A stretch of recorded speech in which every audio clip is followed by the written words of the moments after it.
तो ये आपको राजनीति विज्ञान जिसको हम पॉलिटिकल साइंस अंग्रेजी में बोलते हैं, राजनीति विज्ञान का भाग 6 हम आपको यहाँ पे देख रहे हैं, भाग 6 जो आप यहाँ पे देख रहे हैं, ये आपको भारत की विदेश नीति, भाग 6 जो आप यहाँ पे, ये आपको भारत की विदेश नीति है, भारत की विदेश नीति है। इसका पहला अध्याय आपको पढ़ा जाएगा, इसका पहला अध्याय आपको भाग 6 भारत की विदेश नीति, भाग 6 में आपको भारत की विदेश नीति है, और भाग 6 में आपको भारत की विदेश नीति का पहला अध्याय आपको है भारत की विदेश नीति पर दृष्टिकोण। पहला अध्याय आपको यहाँ पर भारत की विदेश नीति पर दृष्टिकोण, भारत की विदेश नीति पर दृष्टिकोण, जिसको हम अंग्रेजी में बोलते हैं पर्सपेक्टिव्स। देखिए, perspectives on India's foreign policy, perspectives on India's foreign policy का ये आपको पहला वीडियो होगा, पहला पार्ट होगा। ताकि इसका पहला अध्याय का पहला वीडियो यहाँ पर शुरू करते हैं। सबसे पहले आपके यहाँ पर देखिए क्या, तो सबसे पहले आपको भारतीय विदेश नीति का देखिए, भारतीय विदेश नीति का ऐतिहासिक विकास, तीसरे विश्व की नीति। देखिए, भारतीय विदेश नीति का ऐतिहासिक विकास जिसको बोलते हैं तीसरे विश्व की नीति। देखिए यहाँ पर, देखिए भारतीय विदेश नीति का प्रारंभ, भारतीय विदेश नीति का प्रारंभ आपको नेहरू युग से होता है। नेहरू ही विदेश नीति निर्माता और मूल निर्धारक थे। तो भारतीय विदेश नीति का आपको यहाँ पर देखिए, भारतीय विदेश नीति का जो आपको आरंभ होता है वह नेहरू की विदेश नीति से। आपको भारतीय विदेश नीति का प्रारंभ आपको नेहरू युग से होता है। देखिए, नेहरू ही विदेश नीति के निर्माता और मूल निर्धारक थे। विदेश मंत्रालय कारभार नेहरू ही देखते थे। पंडित नेहरू की विदेश नीति का मूल आधार, इस प्रकार आपको है। पहला देखिए, पंडित नेहरू की विदेश नीति का मूल आधार आपको पहला देखिए स्वतंत्र एवं स्वायत्त विदेश नीति। देखिए, पहला आपको स्वतंत्र एवं स्वायत्त विदेश नीति, दूसरा देखिए आर्थिक विकास नीति, और तीसरा आपको पंचशील की नीति, तीसरा आपके यहाँ पर पंचशील की नीति, तीसरा पंचशील की नीति आपको, चौथा फिर आपको देखिए, चौथा आपको एशियाई अफ्रीकी देशों की एकता का नीति, और पांचवा आपको चीन के साथ, देखिए चीन के साथ बेहतर संबंध कायम करना, और छठा आपको गुट निरपेक्ष नीति, छठा आपके यहाँ पर गुट निरपेक्ष नीति। सातवां आपको यहाँ पे देखिए क्या, सातवां आपको यहाँ पर है क्या, सातवां आपको संयुक्त राष्ट्र संघ। देखिए, संयुक्त राष्ट्र संघ को शक्तिशाली बनाने पर, और आठवां आपको है, आपको आठवां यहाँ पर तीसरी दुनिया का, देखिए तीसरी दुनिया का नेतृत्व करने की रणनीति, तीसरी दुनिया का नेतृत्व करने की नीति। तो सबसे पहले आपको यहाँ पे देखिए क्या, पहले आपको देखिए स्वतंत्र एवं स्वायत्त विदेश नीति। देखिए, ऐसी विदेश नीति अपनाना जो अपने हितों के सर्वाधिक महत्वपूर्ण हो, देखिए इसी आधार पर भारत ने अपने संबंधों का विकास अपने हितों के संदर्भ में किया। इसी आधार पर भारत ने अपने संबंधों का विकास अपने हितों के संदर्भ में किया। किसी राष्ट्र विशेष या गुट विशेष के संदर्भ में नहीं। शीत युद्ध के दौरान आपको सैन्य गुटों के संघर्ष से अलग गुट निरपेक्षता की नीति अपनाई गई। शीत युद्ध के दौरान आपको सैन्य गुटों के संघर्ष से अलग गुट निरपेक्षता की नीति अपनाई। शीत युद्ध के दौरान आपको सैन्य गुटों के संघर्ष से अलग गुट निरपेक्षता की नीति अपनाई। इसी क्रम को स्वायत्तता के बाद भारत द्वारा मिश्रित अर्थव्यवस्था का मॉडल अपनाया गया एवं सार्वजनिक उद्यमों को प्राथमिकता दी। नेहरू ने शिक्षा, स्वास्थ्य और लोकतंत्र पर विश्वास किया। नेहरू ने शिक्षा, स्वास्थ्य और लोकतंत्र पर विश्वास किया। नेहरू ने शस्त्रों की होड़ को त्याग कर आर्थिक विकास पर बल दिया। नेहरू ने बाजारवादी अर्थव्यवस्था और समाजवादी अर्थव्यवस्था दोनों के सम्मिलित रूप में मिश्रित अर्थव्यवस्था को अपनाया। देखिए, दूसरा आर्थिक विकास की, देखिए दूसरा आपके यहाँ पर देखिए आर्थिक विकास की नीति। देखिए, आपको आर्थिक विकास की नीति, देखिए नेहरू ने विदेश नीति में आर्थिक और वित्तीय संबंधों पर ध्यान दिया। नेहरू ने विदेश नीति में आर्थिक और वित्तीय संबंधों पर ध्यान दिया, और सैन्य शक्ति। देखिए, नेहरू ने विदेश नीति में आर्थिक और वित्तीय संबंधों पर ध्यान दिया और सैन्य शक्ति बढ़ाने को प्राथमिकता नहीं दी। उन्होंने देश के आर्थिक विकास पर बल दिया एवं सार्वजनिक उद्यमों की प्राथमिकता को स्वीकार किया। अब देखिए पंचशील की नीति यहाँ देखिए, देखिए पंचशील की नीति, यह नीति पंडित जवाहरलाल नेहरू, यह नीति पंडित जवाहरलाल नेहरू ने महात्मा बुद्ध के जीवन से प्रभावित होकर ग्रहण किया। ये जीवन के देखिए ये जीवन के 5 आचरण जिसे अंतर्राष्ट्रीय संबंधों में भी अपनाया जिसे अंतर्राष्ट्रीय संबंधों में भी अपनाया जाना चाहिए। इसे वर्ष 1954 में चीन के साथ संबंधों में अपनाया गया। देखिए इस नीति के अनुसार निम्नलिखित 5 सिद्धांत अपनाए गए। इस नीति के अनुसार निम्नलिखित 5 सिद्धांत अपनाए गए।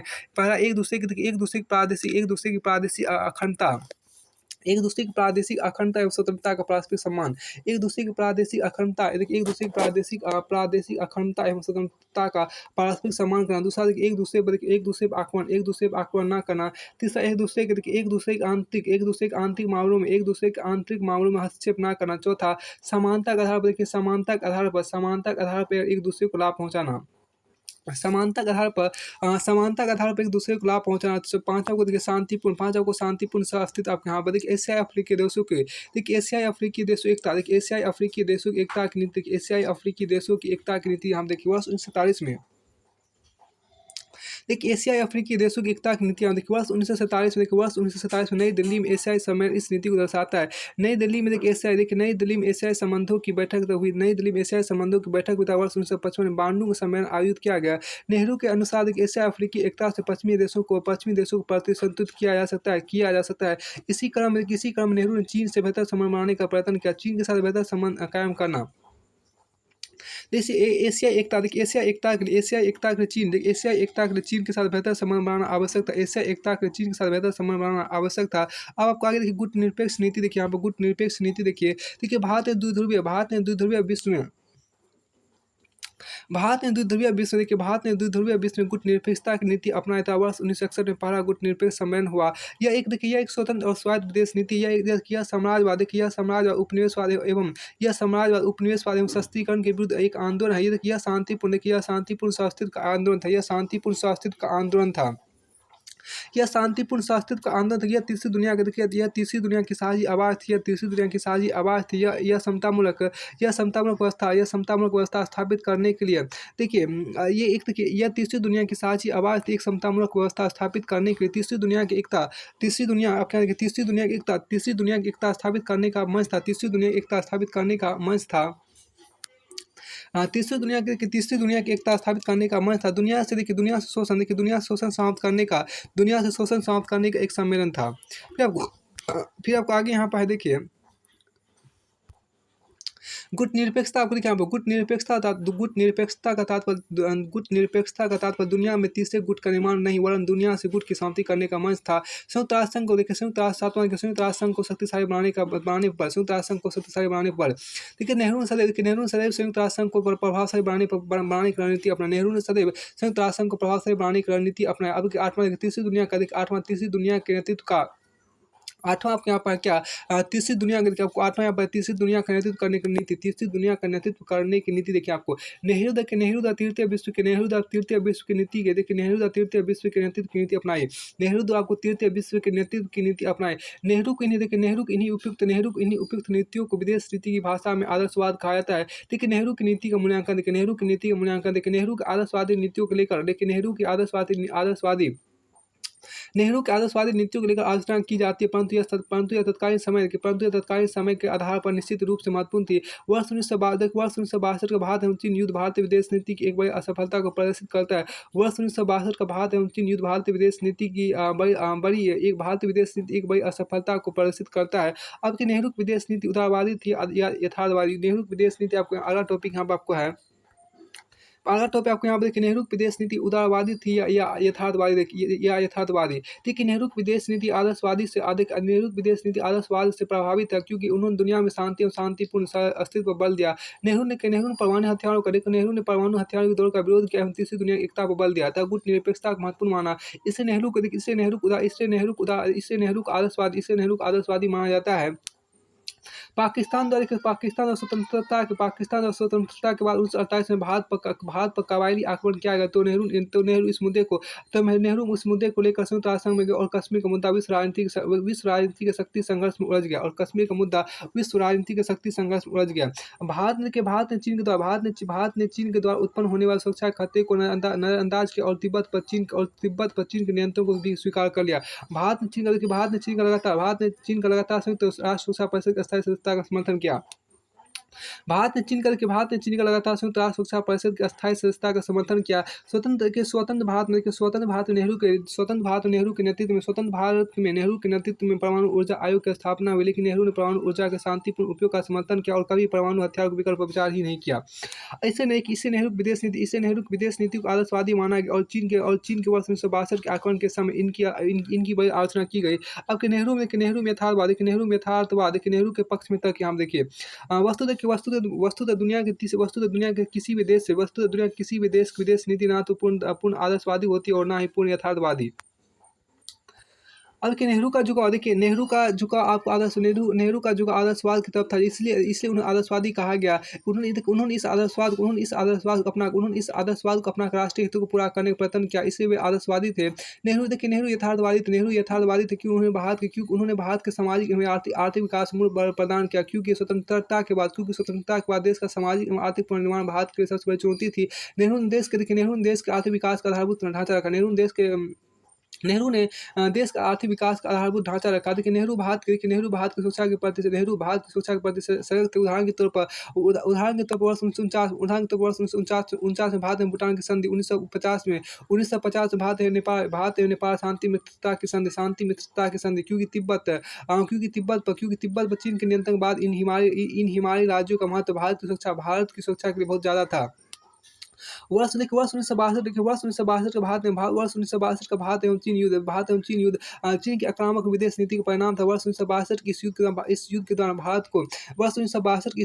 भारत को अमेरिका से सहायता प्राप्त हुई और सोवियत संघ ने भी इस युद्ध में चीन का समर्थन नहीं किया। इससे स्पष्ट होता है कि भारत की गुटनिरपेक्षता की नीति विफल नहीं हुई। देखिए वर्ष 1962 की इस युद्ध के दौरान भारत को अमेरिका से सहायता प्राप्त हुई और सोवियत संघ ने भी इस युद्ध में चीन का समर्थन नहीं किया। इससे स्पष्ट होता है कि भारत की गुटनिरपेक्षता की नीति विफल नहीं हुई। अब कि नेहरू की गुटनिरपेक्ष नीति कोरा आदर्शवाद ना होकर यह तीसरी दुनिया के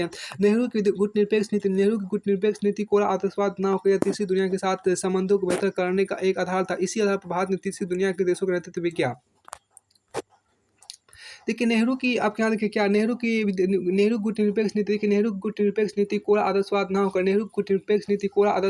या तीसरी दुनिया के साथ नेहरू गुटनिरपेक्ष नीति कोरा आदर्शवाद ना होकर या तीसरी दुनिया के साथ संबंधों को बेहतर करने का एक आधार था। इसी आधार पर भारत ने तीसरी दुनिया के देशों का नेतृत्व भी किया। यदि भारत किसी गुट का सदस्य होता तो भारत को उन देशों के अनुरूप विदेश नीति अपनाना पड़ता था। भारत को कश्मीर मुद्दे पर समझौता करना पड़ता और अपने आर्थिक विकास का मनचाहा मॉडल नहीं अपना पाता। देखिए स्वतंत्रता के बाद से पाकिस्तान विदेश नीति सदैव भारत विरोधी थी। इसलिए नेहरू स्वतंत्रता के बाद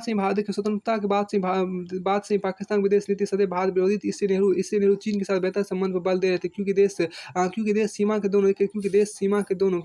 के दोनों और दो शत्रुओं का सामना नहीं कर सकता। अब की भारतीय विदेश नीति का द्वितीय चरण देखिए। भारतीय विदेश नीति का द्वितीय चरण जिसको अंग्रेजी में बोलते हैं इंदिरा गांधी का युग यथार्थवादी। इंदिरा गांधी का युग को क्या बोलते हैं? यथार्थवादी बोलते हैं। वर्ष 1962 में चीन के आक्रमण के बाद वर्ष 1964 में चीन द्वारा किए गए परमाणु विस्फोट के बाद भारतीय सुरक्षा का गंभीर खतरा उत्पन्न हुआ। इसलिए अब भारत में सेना के आकार में भारी वृद्धि की गई। भारत में सेना के आकार में भारी वृद्धि की गई एवं सैन्य आधुनिकीकरण पर बल दिया गया।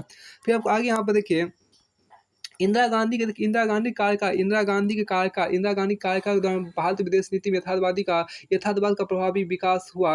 वर्ष 1971 भारत में सोवियत संघ के मध्य शांति और मित्रता की संधि हुई, जिसमें यथार्थवाद साफ तौर पर दिखता है। कई विचारकों ने यहाँ तक कहा कि अब भारत गुटनिरपेक्ष गुटों में शामिल हो गया, क्योंकि इस संधि में इस बात का स्पष्ट उल्लेख था यदि दोनों के ऊपर किसी भी प्रकार का आक्रमण होगा तो वे एक दूसरे की सहायता करेंगे। यद्यपि कुछ विचारकों ने इसे गुटनिरपेक्षता का उल्लंघन नहीं माना, क्योंकि सोवियत संघ ने भारत की गुटनिरपेक्ष नीति को मान्यता प्रदान की थी। यह संधि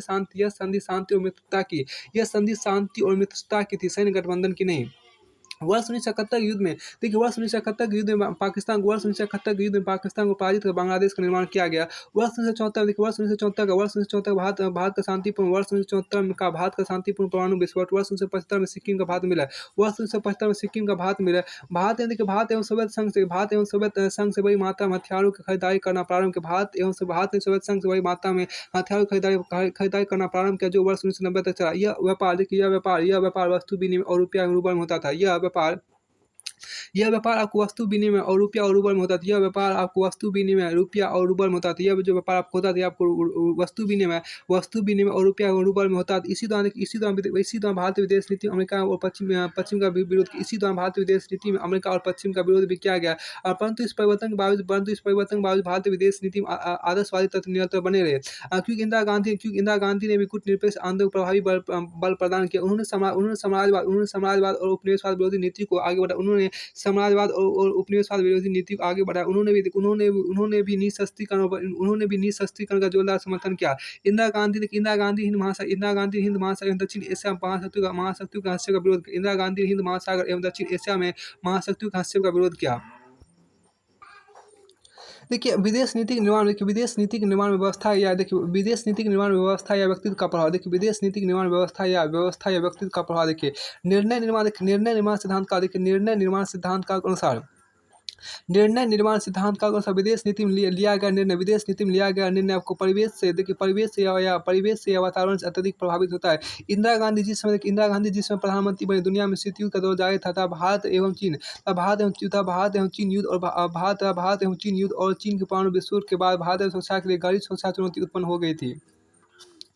इससे वर्ष 1971 की भारत एवं सोवियत संघ शांति और मित्रता की संधि इस बदलते परिवेश का परिणाम। इससे वर्ष 1971 की भारत एवं सोवियत संघ शांति और मित्रता की संधि इसी बदलते परिवेश का परिणाम था। देखिए, संरचनात्मक यथार्थवादी के अनुसार विदेश नीति के निर्माण पर अंतर्राष्ट्रीय व्यवस्था का अत्यधिक प्रभाव होता है। इससे विदेश नीति व्यक्तित्व के स्थान पर परिवेश का प्रभाव अधिक होता है। निर्णय निर्माण सिद्धांतकारों को दूसरे परिप्रेक्ष्य के अनुसार विदेश नीति के निर्माण में व्यक्तित्व की भूमिका महत्वपूर्ण होती है। यदि विदेश नीति को समझना है तो हमें निर्णयकर्ता के व्यक्तित्व को समझना चाहिए। इंदिरा गांधी और राजीव गांधी ने हिंद महासागर को शांति का क्षेत्र घोषित करने में प्रभावी बल दिया। फिर आपको आगे देखिए, जनता पार्टी के दौरान आपको भारतीय विदेश नीति 1970 में देखिए, मोरारजी देसाई ने अमेरिका के साथ बेहतर संबंध बनाने पर विशेष बल दिया और जनता पार्टी सरकार ने वास्तविक गुटनिरपेक्षता का नारा दिया, जिसके अंतर्गत जनता पार्टी ने यह बताने का प्रयत्न किया कि भारतीय विदेश नीति का झुकाव सोवियत संघ की ओर अधिक है। इसे संतुलित करने की आवश्यकता है तथा उन्होंने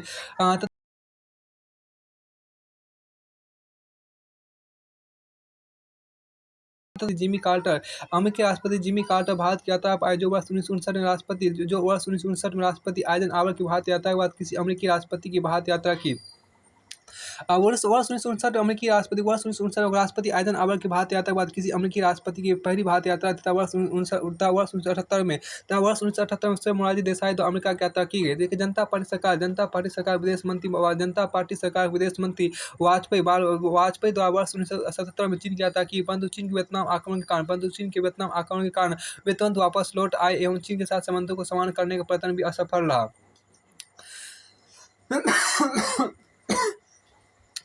देखिए, जनता पार्टी सरकार अमेरिका के साथ सुदृढ़ संबंधों का विकास नहीं कर सकी। जनता पार्टी सरकार देखिए आप क्या, जनता पार्टी सरकार अमेरिका के साथ सुदृढ़ संबंधों का विकास नहीं कर सकी। जनता पार्टी सरकार अमेरिका के साथ सुदृढ़ संबंधों का विकास नहीं कर सकी, क्योंकि वर्ष 1979 में सोवियत संघ की सेनाओं ने अफगानिस्तान में हस्तक्षेप किया। सोवियत संघ देखिए सोवियत संघ की इस हस्तक्षेप के विरुद्ध देखिए सोवियत संघ की इस हस्तक्षेप के विरुद्ध अमेरिका ने पाकिस्तान का प्रयोग फ्रंट लाइन राज के रूप में किया। सोवियत संघ की इस हस्तक्षेप के विरुद्ध अमेरिका ने पाकिस्तान का प्रयोग आपको फ्रंट लाइन राज के रूप में किया। अमेरिका में पाकिस्तान की बढ़ती मित्रता के कारण भारत एवं अमेरिकी संबंधों में लगातार दूरी बनती अमेरिका में पाकिस्तान की बढ़ती मित्रता के कारण भारत एवं अमेरिकी संबंधों में लगातार दूरी बनती गई। इसलिए देखिए इससे शासन परिवर्तन के परिणामस्वरूप इससे शासन के परिवर्तन के परिणामस्वरूप भारतीय विदेश नीति में कई आमूल परिवर्तन नहीं हुआ कोई आमूल परिवर्तन नहीं हुआ। इससे शासन के परिवर्तन के परिणामस्वरूप भी भारतीय विदेश नीति में कोई आमूल परिवर्तन नहीं हुआ। देखिए वर्ष 1980 से 1989 तक की भारत विदेश नीति देखिए वर्ष 1980 से 1989 तक की भारत विदेश नीति देखिए आपको सोवियत संघ के साथ मित्रता को प्रभावी बनाना। दक्षिण एशिया तथा हिंद महासागर के क्षेत्र को महाशक्तियों की प्रतिस्पर्धा से दूर रखना। दक्षिण एशिया तथा हिंद महासागर के क्षेत्र को महाशक्तियों की प्रतिस्पर्धा से दूर रखना। फिर आपको आगे देखिए आपको विदेश नीति में देखिए जैसे विदेश नीति अमेरिकी विरोध एवं पश्चिम विरोध लगातार बना रहा है। इसी तरह आपको सोवियत संघ की आर्थिक स्थिति कमजोर हो रही थी तथा जापान और दक्षिण पूर्वी एशिया तथा जापान और दक्षिण पूर्वी देशों की अर्थव्यवस्था तेजी से भाग रही थी। इसी दौरान आपको चीन द्वारा भी आर्थिक विकास नीति अपनाई गई थी। अब क्या राजीव गांधी ने आपको भारत विदेश नीति देखिए राजीव गांधी ने तकनीकी और आर्थिक विकास पर प्रदान किया था। उन्होंने भारतीय अर्थव्यवस्था को उदारीकृत करने का भी प्रयत्न किया। उन्होंने अमेरिका से तकनीकी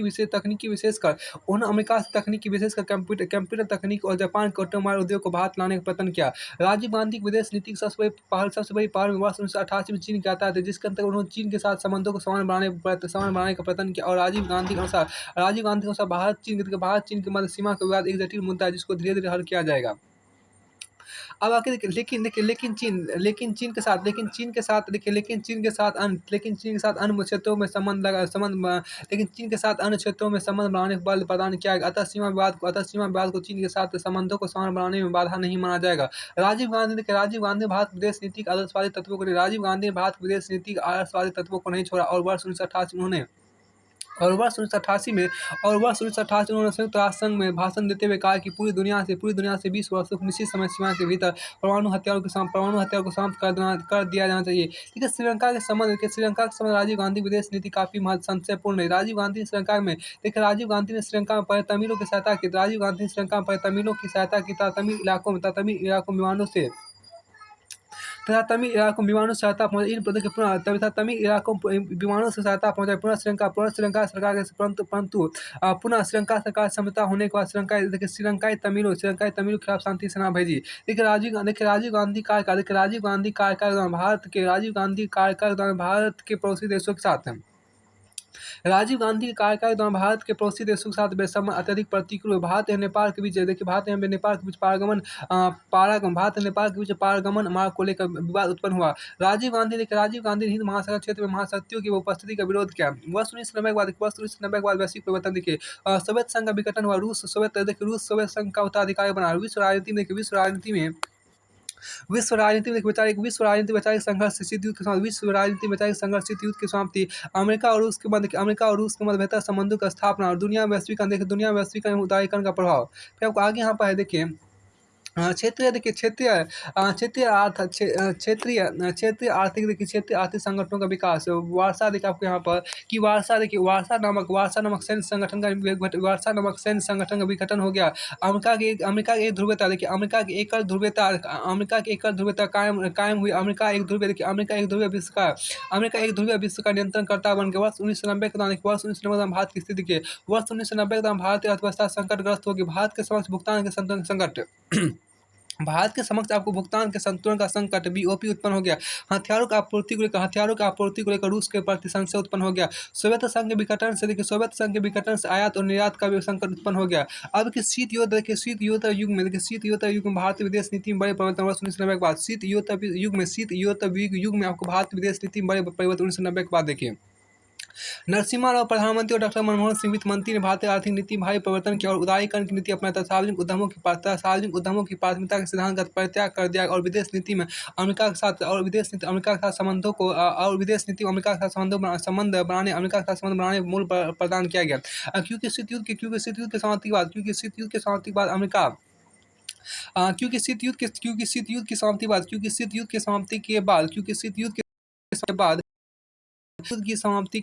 शीत युद्ध की समाप्ति के बाद अमेरिका विश्व की एकमात्र महाशक्ति बनकर उभरा। क्योंकि शीत युद्ध की समाप्ति के बाद अमेरिका विश्व की एकमात्र महाशक्ति बनकर उभरा। इसलिए अमेरिका के साथ संबंध भारत के विकल्प न होकर वरन एक अनिवार्य आवश्यकता है। अमेरिका का भारत को अंतर्राष्ट्रीय जिससे भारत का आर्थिक संकट दूर हुआ। अब पूर्व की भारत विदेश नीति में पूर्व की ओर देखो की नीति अपनाया गया क्योंकि ये क्षेत्र आर्थिक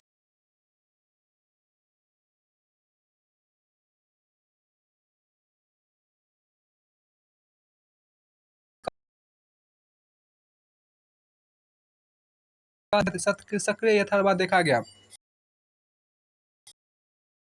उदाहरण के भारत में उदाहरण क्या देखिए नरसिम्हा राव सरकार देखिए नरसिम्हा राव साधारण बस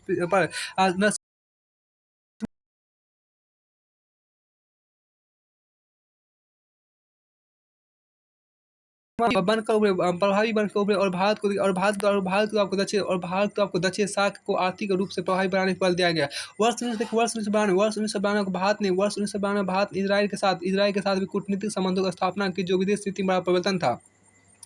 यूरोपीय यूनियन के साथ यूरोपीय यूनियन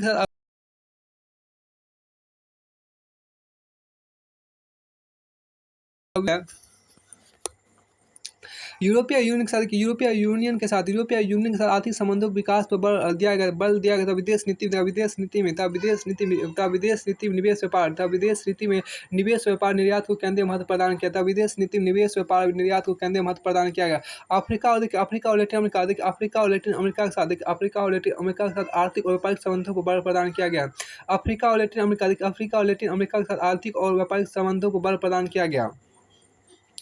देखिए गुजरात सिद्धांत का कुछ गुजरात सिद्धांत 1996 देखिए गुजरात सिद्धांत 1996 देखिए वर्ष 1996 के बाद भारतीय विदेश नीति में पड़ोसी देशों के प्रति बहुत बड़ा परिवर्तन हुआ। इस नीति को गुजरात सिद्धांत का नाम दिया गया क्योंकि वर्ष 1996 में गुजरात विदेश मंत्री उन्होंने पड़ोसी देशों के साथ संबंध बनाने में पारस्परिकता की मान्यता को परिवर्तित किया और पड़ोसी देशों एक तरफा छूट देने की रणनीति अपनाई। चीन एवं पाकिस्तान को एक तरफा छूट नहीं मिलेगी। यद्यपि ये उल्लेखनीय है कि एक तरफा छूट की नीति केवल छोटे पड़ोसी देशों के प्रति थी। गुजरात सिद्धांत में पड़ोसी देशों के साथ संबंध बेहतर करने पर बल दिया गया और एक दूसरे की संप्रभुता के सम्मान का आश्वासन दिया गया तथा यह भी निर्णय किया गया कि एक राज्य दूसरे के विरुद्ध कार्य नहीं करेंगे। विदेश अपने भूभाग का इस्तेमाल किसी दूसरे देश के विरुद्ध नहीं देगा।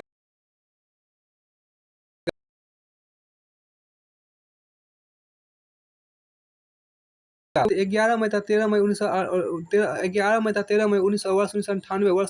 में भारत के द्वारा पोखरण परमाणु परीक्षण किया गया। भारत ने इस परमाणु परीक्षण का उद्देश्य निर्धारित करते हुए कहा कि यह न्यूनतम परमाणु प्रतिरोधक क्षमता का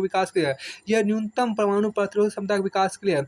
अतः भारत का यह परमाणु परीक्षण वर्ष 1976 के परमाणु परीक्षण से भिन्न था क्योंकि इससे परमाणु हथियारों के विकास का लक्ष्य निर्धारित किया गया क्योंकि पाकिस्तान ने चीन की सहायता से परमाणु हथियारों का विकास कर लिया था। विचारकों के अनुसार भारत एक महाशक्ति के दर्जे का दावा प्रस्तुत किया क्योंकि परमाणु परीक्षण के साथ भारत ने संयुक्त राष्ट्र सुरक्षा परिषद का अस्थायी सदस्यता का भी दावा प्रस्तुत कर दिया। क्योंकि परमाणु परीक्षण के साथ भारत ने संयुक्त राष्ट्र सुरक्षा परिषद का अस्थायी सदस्यता का भी दावा प्रस्तुत कर दिया। सितंबर 2001 के बाद भारतीय विदेश नीति में आपको आतंक विरोधी युद्ध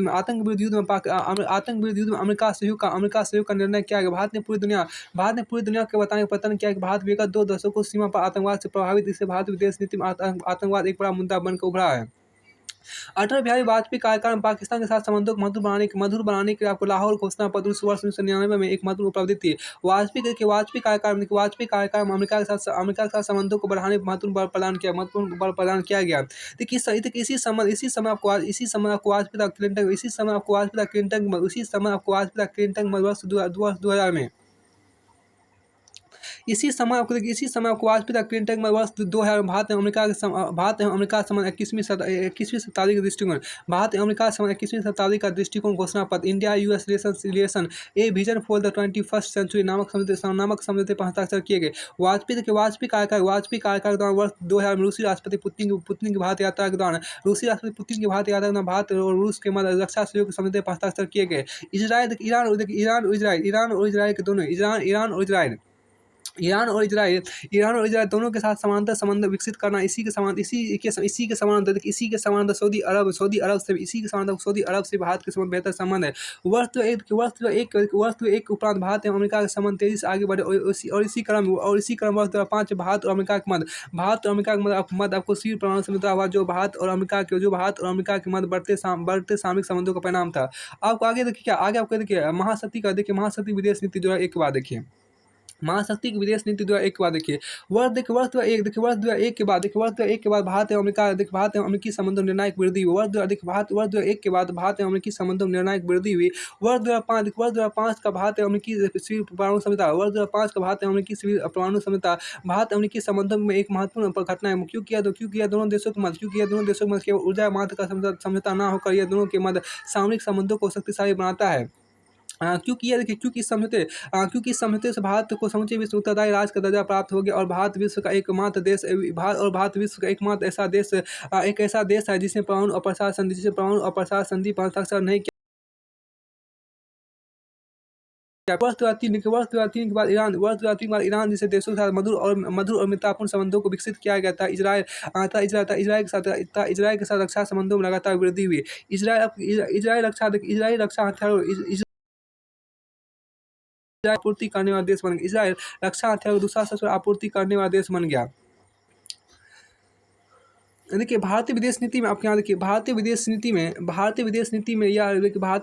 में यह यथार्थवाद का परिचायक है क्योंकि भारत एक तरफ रूस से हथियारों की खरीद कर रहा है तो दूसरी तरफ इजराइल भारत की रक्षा आपूर्ति करने वाला दूसरा सबसे बड़ा देश के रूप में उभर चुका है। भारत को आपको अमेरिका और फ्रांस के साथ भी रक्षा हथियारों की बड़ी मात्रा में खरीद की जा रही है। भारत एक महाशक्ति है।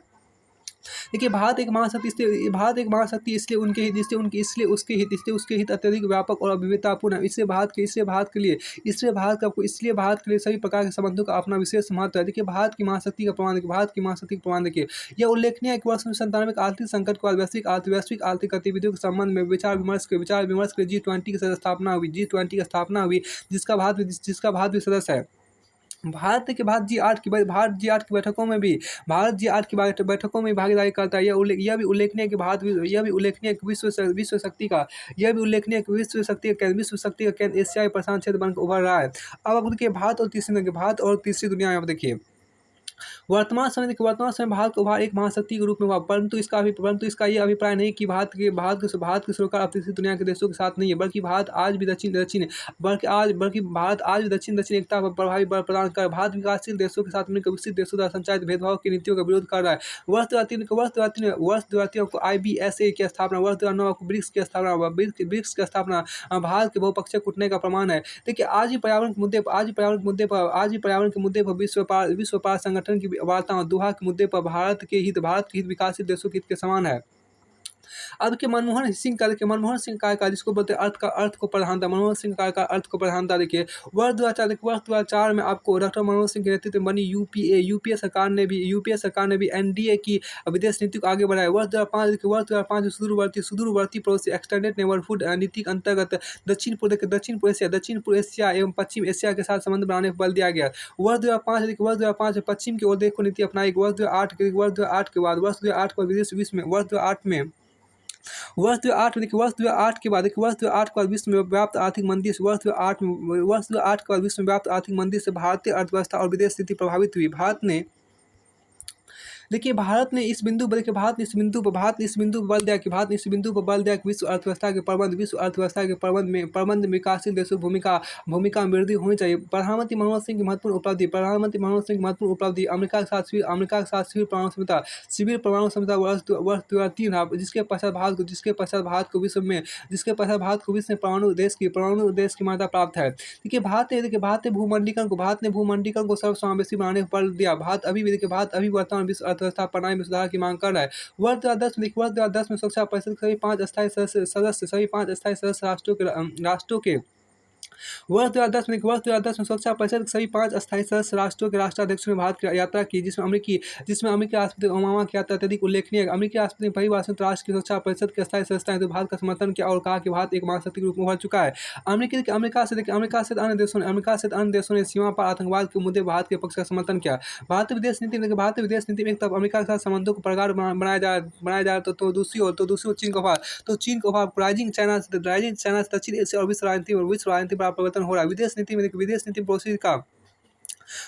में पड़ोसी का कोई विकल्प नहीं होता। इसलिए चीन के साथ संबंध बेहतर करना भारतीय विदेश नीति के समक्ष सबसे बड़ी चुनौती है। चीन के शक्तिशाली उभार के परिणाम से भारत अपनी रक्षा तैयारियों को और बेहतर बना रहा है। दूसरी तरफ चीन के साथ व्यापारिक और आर्थिक संबंधों पर बल दिया जा रहा है। इससे भारत एवं अमेरिका और भारत एवं जापान के बढ़ते संबंध चीन के विरुद्ध नहीं है। देखिए भारत के हित चीन में अमेरिका और जापान के हित से अलग है। भारत के हित चीन में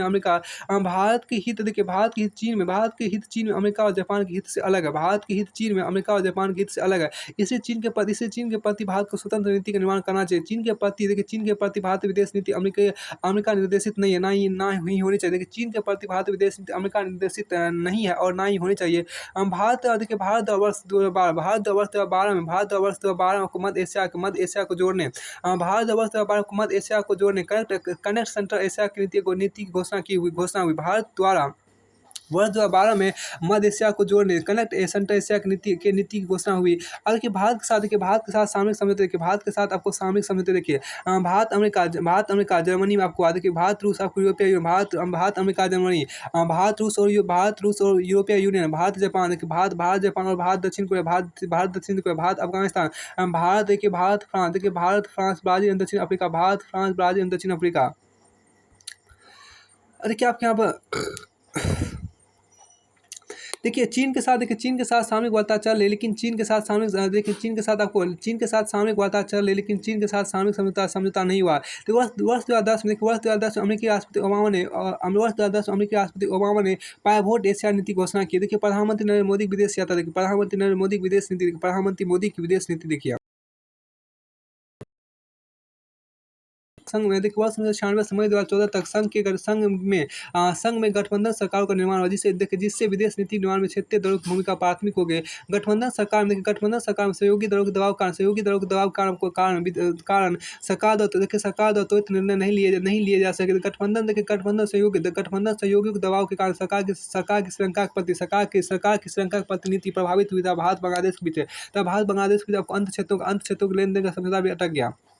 तब भारत बांग्लादेश के बीच आपको अंत क्षेत्रों के लेनदेन का समझौता भी अटक गया। भारत अमेरिकी सीवर परमाणु समझौता का भी विरोध किया गया था। सरकार की आर्थिक नीतियां अत्यधिक ढूंढमूल बन गई और 16वीं लोकसभा चुनाव मई 2014 में पहली बार वर्ष 1984 के बाद संघ में किसी एक दल के नेतृत्व में सरकार का निर्माण हुआ और पहली बार भारतीय जनता पार्टी को लोकसभा में पूर्ण बहुमत प्राप्त हुआ, जिसका प्रभाव विदेश नीति में स्पष्ट रूप से देखा जा सकता है। लोकसभा में पूर्ण बहुमत के कारण शक्तिशाली प्रधानमंत्री का निर्माण हुआ। शक्तिशाली प्रधानमंत्री का निर्माण हुआ, जिससे विदेश नीति निर्णय आपको स्वीकृता से लिए जा रहे हैं। सरकार के एक वर्ष के कार्यकाल में प्रधानमंत्री द्वारा लगभग 18 देशों की यात्रा की गई था। 40 वर्ष बाद भारत के किसी प्रधानमंत्री द्वारा आपको कनाडा की यात्रा की गई। 28 वर्ष बाद भारत के प्रधानमंत्री की श्रीलंका यात्रा हुई था। 17 वर्ष बाद प्रधानमंत्री द्वारा नेपाल की यात्रा की गई। नरेंद्र मोदी की विदेश नीति की प्रमुख विशेषताएं निम्नलिखित है, जिसमें आपको यहाँ देखिए तो पहला देखिए पहले पद देखिए पहले पड़ोस नीति देखिए पहले पड़ोस नीति के पहली बार किसी भारतीय प्रधानमंत्री द्वारा पहली बार किसी भारतीय प्रधानमंत्री द्वारा आपको अपने शपथ ग्रहण समारोह में दक्षेश के सभी सदस्यों को आमंत्रित किया गया। प्रधानमंत्री के देखिए प्रधानमंत्री की पहली विदेश यात्रा प्रधानमंत्री की पहली विदेश यात्रा भारत के सबसे छोटे पड़ोसी देश भूटान के निर्धारित की गई। प्रधानमंत्री का जो अपने कार्यकाल के पहली वर्ष में आपको नेपाल, श्रीलंका एवं बांग्लादेश की यात्रा की और बांग्लादेश के साथ अत्यधिक महत्वपूर्ण अंत क्षेत्रों के लेन देन का समझौता किया गया जो वर्ष 1934 से लंबी था। और सर्वप्रथम पड़ोस की नीति वर्ष प्रभावी रूप में लागू करने का प्रयत्न किया। अब देखिए आर्थिक विकास देखिए दूसरा भारत को भी निर्माण का केंद्र बनाने के सरकार द्वारा मेक इन इंडिया का नारा दिया गया तथा भारत को विश्व के निवेश केंद्र के रूप में विकसित करने का प्रयत्न किया गया। जापान की यात्रा से भारत में $35 बिलियन निवेश आकर्षित किया गया था। चीन के राष्ट्रपति की भारत की यात्रा के दौरान आपको $20 बिलियन के निवेश की घोषणा की। अमेरिका से भी भारी निवेश आकर्षित करने की योजना बनाई गई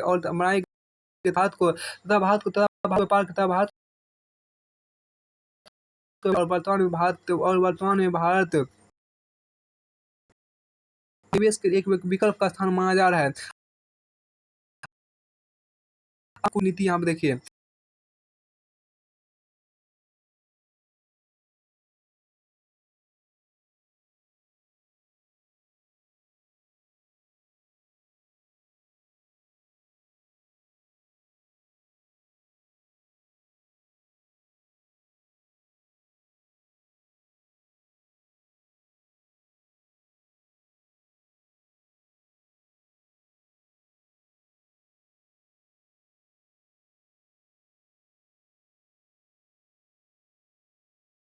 सांस्कृतिक संबंधों को बल दिया। प्रधानमंत्री द्वारा म्यांमार के दौरान भी सांस्कृतिक संबंधों द्वारा आर्थिक और व्यापारिक संबंधों को सुदृढ़ किया गया।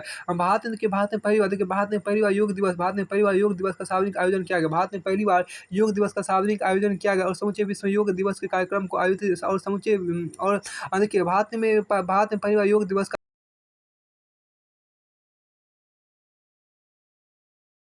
एक्ट ईस्ट पॉलिसी देखिए पूर्व की ओर चौथा नंबर देखिए पूर्व की ओर देखो की नीति भारत के द्वारा आपको वर्ष 1992 अपनाई गई परंतु इसके व्यावहारिक क्रियान्वयन में अनेक प्रकार की बाधाएं बनी हुई। इससे आधारभूत संरचना के बेहतर विकास तो आपको आसियान देशों के साथ संबंधों को सुदृढ़ करने पर बल दिया जा रहा है। दक्षिण कोरिया एवं जापान जैसे पूर्व में स्थित देशों के साथ संबंधों को बेहतर करने की रणनीति अपनाई जा रही है। इसे लुक ईस्ट की जगह पर एक्ट ईस्ट पॉलिसी की जरूरत पर जोर दिया जा रहा है। देखिए आपको प्रवासी देखिए आपको जिसको अंग्रेजी बोलते हैं प्रवासी डायस्पोरा को जोड़ने पर देखिए प्रवासी या डायस्पोरा को जोड़ने पर बल देखिए वर्तमान सरकार की विदेश नीति में गुणात्मक परिवर्तन नहीं है। देखिए वर्तमान सरकार की विदेश नीति में गुणात्मक परिवर्तन नहीं है बल्कि परिवर्तनशैली का देखिए वर्तमान सरकार की विदेश नीति में गुणात्मक परिवर्तन नहीं है बल्कि परिवर्तनशैली का ज़्यादा है देखिए वर्तमान सरकार की विदेश नीति में गुणात्मक परिवर्तन नहीं है बल्कि परिवर्तनशैली का ज़्यादा है। भारत द्वारा डायस्पोरा को भारत से जोड़ने की नीति शुरुआत वर्ष 1998 के बाद आरंभ हुई। भारत के द्वारा आपको डायस्पोरा को भारत से जोड़ने की नीति की शुरुआत वर्ष 1998 के बाद आरंभ हुई परंतु वर्तमान सरकार के द्वारा पहली बार सीधे डायस्पोरा से भावनात्मक जुड़ाव स्थापित करने का प्रयत्न किया गया। प्रधानमंत्री मोदी की अमेरिका यात्रा के दौरान भारतीय मूल के अमेरिकी लोगों को प्रधानमंत्री द्वारा सार्वजनिक रूप में संबोधित किया गया। प्रधानमंत्री की ऑस्ट्रेलिया यात्रा के दौरान भी भारतीय मूल के लोगों के लिए सार्वजनिक कार्यक्रम आयोजित किया गया। डायस्पोरा के साथ बेहतर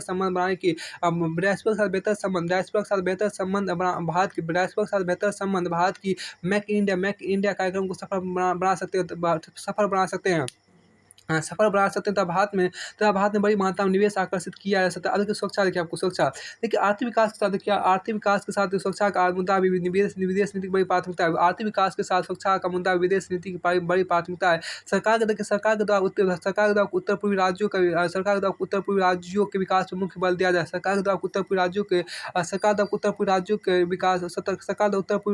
विकास पर मुख्य बल दिया जा रहा है तथा मणिपुर में आतंकी घटनाओं में शामिल आतंकवादियों को समाप्त करने की म्यांमार की सीमा के भीतर सैनिक कार्रवाई की गई। भारत में रक्षा सामग्री भारत में रक्षा सामग्री उत्पादन में आत्मनिर्भरता के लिए आत्मनिर्भरता के रक्षा क्षेत्र में से प्रत्यक्ष रक्षा क्षेत्र में प्रत्यक्ष विदेशी निवेश की सीमा बढ़ाकर 49% कर देगी। चीन के साथ देखिए चीन के साथ व्यापारिक संबंधों को बढ़ाया जा रहा है था। चीन का भारत में निवेश भी आकर्षित किया जा रहा है, परंतु रक्षा आधुनिकीकरण पर भी समान बल दिया जा रहा है। हिंद महासागर में भारत की सामरिक पहुंच को बेहतर करने के पहली बार किसी भारतीय प्रधानमंत्री द्वारा हिंद महासागरीय देशों की प्रीतक यात्राएं की और प्रधानमंत्री द्वारा सेशेल्स, मॉरिशस की यात्रा की गई। आपको फिर देखिए क्या है, देखिए वर्तमान सरकार विदेश नीति में अनेक उपलब्धियां हैं, परंतु भारत के प्रभावी आर्थिक विकास के बिना निवेश आकर्षित करना अत्यधिक कठिन है। पाकिस्तान के साथ भारत के संबंध अभी भी तनावपूर्ण बने हुए, जिसे बेहतर करना सरकार की बड़ी चुनौती है। और चीन के प्रभावी विकास तथा शक्तिशाली उभार का सामना करने के और भारत को दीर्घकालिक विकास की रणनीति अपनानी होगी। डायस्पोरा के साथ निर्मित भावनात्मक संबंधों को आर्थिक संबंधों में परिवर्तित करना एक बड़ी चुनौती है। डायस्पोरा के साथ निर्मित भावनात्मक संबंधों को आर्थिक संबंधों में परिवर्तित करना एक बड़ी चुनौती। वर्तमान सरकार की विदेश नीति परिवर्तन स्पष्ट रूप में दिखाई देता है, परंतु विदेश नीति में होने वाला यह परिवर्तन गुणात्मक निर्भर की मात्रा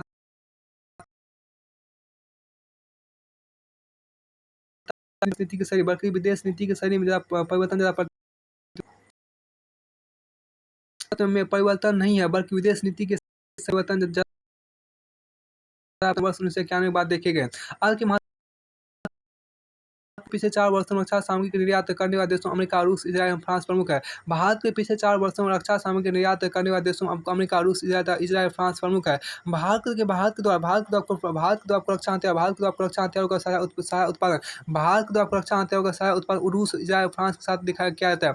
भारत के द्वारा रक्षा हथियारों का साझा उत्पादन रूस, इजरायल, फ्रांस के साथ किया जाता है। देखिए अमेरिका के साथ रक्षा सामग्री का साझा उत्पादन अभी नहीं हो रहा है। अमेरिका के साथ अब रक्षा सामग्री का साझा उत्पादन अभी भी नहीं हो रहा है, परंतु दोनों देशों के बीच में अमेरिका और भारत के बीच डिफेंस ट्रेड टेक्नोलॉजी इनिशिएटिव